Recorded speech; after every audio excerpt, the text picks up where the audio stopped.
दोस्तों, रामायण में भगवान राम ने कई लोगों को उनके कष्टों से मुक्त किया। शबरी, जटायु, अहिरावण। लेकिन एक नाम है जिसे शायद आप भूल गए, अहिल्या।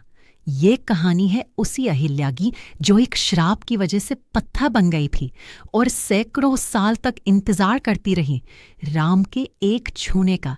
चलिए शुरू करते हैं। अहिल्या दुनिया की सबसे खूबसूरत स्त्री थी। उन्हें ब्रह्मा जी ने खुद बनाया था। जब वो बड़ी हुई तो देवता और ऋषि उनसे शादी करने के लिए लड़ने लगे। ब्रह्मा जी ने फैसला किया कि अहिल्या का विवाह महर्षि गौतम से होगा, जो तपस्या और ज्ञान में सबसे आगे थे। सोचिए, अगर अहिल्या आज होती तो इंस्टाग्राम पर उनके फॉलोअर्स कितने होते। एक दिन जब गौतम ऋषि तपस्या करने गए तो देवताओं के राजा इंद्र ने अहिल्या को पाने की ठानी। इंद्र ने गौतम ऋषि का रूप धरा और अहिल्या के पास पहुंचे। उन्होंने कहा, प्रिय, मेरी तपस्या पूरी हो गई, मैं तुम्हारे पास वापस आ गया हूं। अहिल्या को शक हुआ, लेकिन इंद्र ने उन्हें बहकाया। जैसे ही इंद्र अहिल्या के करीब आए, गौतम ऋषि वहां आ गए। इंद्र भागने लगे, लेकिन गौतम ने उन्हें पहचान लिया। गौतम ऋषि को बहुत गुस्सा आया। उन्होंने इंद्र को श्राप दिया, तुम्हारे शरीर पर 1000 आंखें उगाएंगी।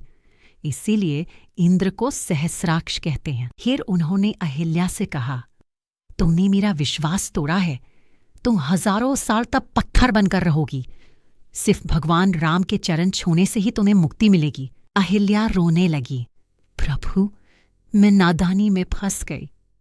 लेकिन श्राप टल नहीं सका। अहिल्या पत्थर की मूर्ति बन गई।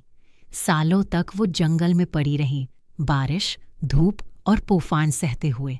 लेकिन उनका विश्वास था कि एक दिन राम आएंगे। जंगल के जानवर उनकी मूर्ति के पास आते, पक्षी उन पर बैठते, लेकिन कोई नहीं जानता था कि ये मूर्ति असली स्त्री है।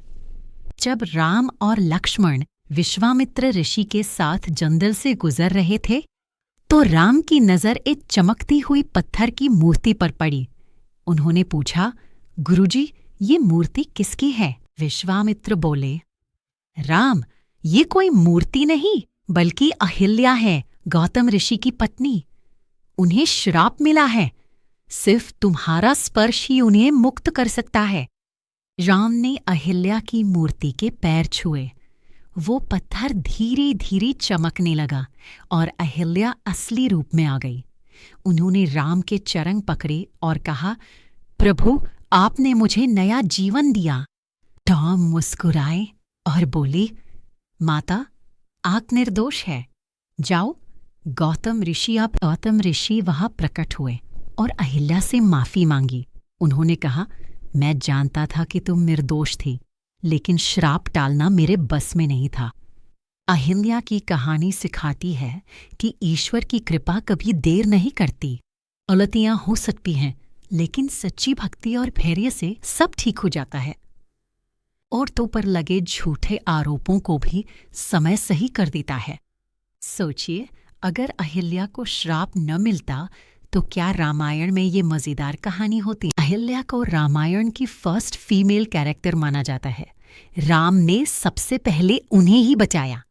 ये कहानी महिला सशक्तिकरण का संदेश देती है।